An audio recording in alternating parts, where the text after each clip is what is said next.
Hello दोस्तों, स्वागत है आपका आज के नए वीडियो में। और आज हम आपको बताएंगे धारा घनत्व के बारे में।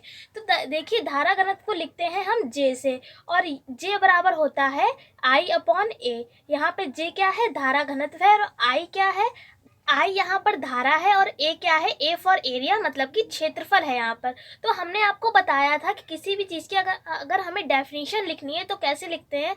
जब भी कोई राशि बटे में लिखी होती है उसको हम बोलते हैं एकांक, लेकिन जब भी कभी बटे में समय लिखा होता है उसको क्या बोलते हैं, दर बोलते हैं।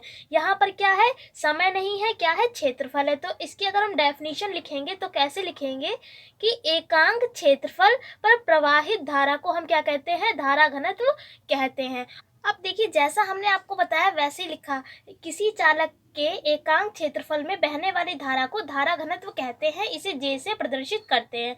अब हम आपको पिछली कई वीडियो में बता चुके हैं कि अगर आपको किसी भी चीज़ की डेफिनेशन लिखनी है या मात्रक लिखना है या उसकी वीमा निकालनी है तो सबसे पहले उसका आपको फॉर्मूला पता होना चाहिए। फॉर्मूला अगर आपको पता होगा तो आप उसकी डेफिनेशन, मात्रक और वीमा जो है वो आसानी से निकाल सकते हैं। जैसे धारा घनत्व का फॉर्मूला होता है जे बराबर I/A, तो हमने याद कर लिया ये फॉर्मूला होता है धारा घनत्व का। अगर हमें इसकी डेफिनेशन लिखेंगे तो कैसे लिखेंगे, बटे में राशि होती है उसको बोलते हैं एकांक, तो लिखेंगे एकांक क्षेत्रफल पर प्रवाहित धारा को हम बोलते हैं धारा घनत्व। और फिर हमने लिखा है किसी चालक के, चालक का मतलब होता है जिसमें धारा का प्रवाह होता है, यानी कि जिसमें करंट आता है, वो क्या कहलाता है, चालक कहलाता है। इसी चालक के एकांक क्षेत्रफल में बहने वाली धारा को क्या कहेंगे, धारा घनत्व कहते हैं, इसे जे से प्रदर्शित करते हैं।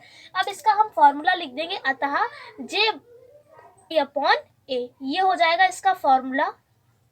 आप सबसे पहले क्या करेंगे, धारा घनत्व हेडिंग डालेंगे और उसके बाद ये डेफिनेशन लिखेंगे, फिर इसका फॉर्मूला लिखेंगे। यहाँ पर हमने इसलिए आपको पहले बता दिया क्योंकि जिससे कि आप जो है आसानी से इस डेफिनेशन को लिख सकें। लेकिन आपको यह सबसे पहले यहाँ पे फॉर्मूला नहीं उतारना है, क्या करना है, सबसे पहले डेफिनेशन लिखनी है, उसके बाद फॉर्मूला उतारना है। अब अगर हम पूछें कि इसका मात्रक कैसे निकालेंगे तो हमने आपको मात्रक निकालना भी सिखाया है। तो यहाँ पे लिखेंगे इसका मात्रक।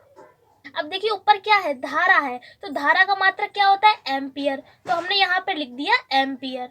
अब देखिए यहाँ पे अपॉन है यानी बटे का निशान है, तो यहाँ पे क्या लगा दिया, प्रति लगा दिया। और यहाँ पर एरिया यानी कि क्षेत्रफल, तो क्षेत्रफल का मात्रक होता है मीटर स्क्वायर, क्योंकि क्षेत्रफल का फॉर्मूला होता है लंबाई गुणे चौड़ाई। तो लंबाई गुणे चौड़ाई यानी कि किससे लिखेंगे, लंबाई का मात्रक भी मीटर होता है और चौड़ाई का मात्रक भी मीटर होता है, तो मीटर मीटर जुड़ के क्या हो जाते हैं, मीटर स्क्वायर हो जाएंगे। तो मात्रक क्या हो जाएगा, एम्पियर प्रति मीटर स्क्वायर। तो यहाँ लिख देंगे इसका मात्रक एम्पियर प्रति मीटर स्क्वायर होता है। और अगर हम इसकी वीमा की बात करें तो वीमा भी हम बहुत आसान तरीके से निकाल सकते हैं। देखिए यहाँ पर है धारा, तो धारा का मात्रक क्या होता है, एम्पियर, तो इसकी वीमा क्या हो जाएगी, एम्पियर को लिखते हैं ए से, तो एम्पियर ए हो जाएगा। और बटा लगा दिया, और फिर यहाँ पे क्या है, क्षेत्रफल, फल बराबर होता है लंबाई गुणे चौड़ाई। तो लंबाई को हम किससे लिखते हैं, एल से लिखते हैं, और चौड़ाई को भी हम किससे लिखते हैं, एल से लिखते हैं। तो एल एल कितने हो जाएंगे, एल स्क्वायर हो जाएगा। और जब ऊपर एल जाएगा, अब देखिए हम आपको विस्तार से बताते हैं, यहाँ पे ए रहेगा और एल एल यहाँ पे जुड़ के क्या हो जाएगा, एल स्क्वायर हो जाएगा। अब देखिए यहाँ पर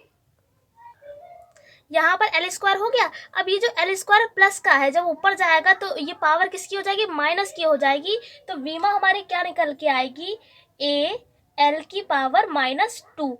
यहाँ पर देखिए क्या हमने किया है, एल जो था यहाँ पर प्लस का था, मतलब एल की जो पावर थी यहाँ पर प्लस की थी। जब ये ऊपर जाएगी तो किसकी हो जाएगी, माइनस की हो जाएगी। अगर यहाँ पे माइनस की पावर होती तो वो किसकी हो जाती, प्लस की हो जाती, क्योंकि बीमा क्या निकल आएगी, ए एल की पावर -2। ये हो जाएगी हमारी धारा घनत्व की बीमा। तो लिख देंगे तथा बीमा ए एल की पावर -2 होती है।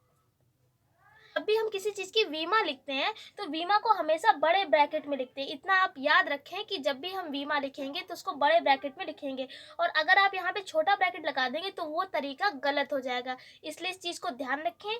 और और आप जो हैं वो हर चीज़ के फॉर्मूले याद करने की कोशिश करें, जिससे कि आप किसी भी चीज़ की डेफिनेशन और मात्रक और वीमा जो है वो आसान तरीके से निकाल सकें।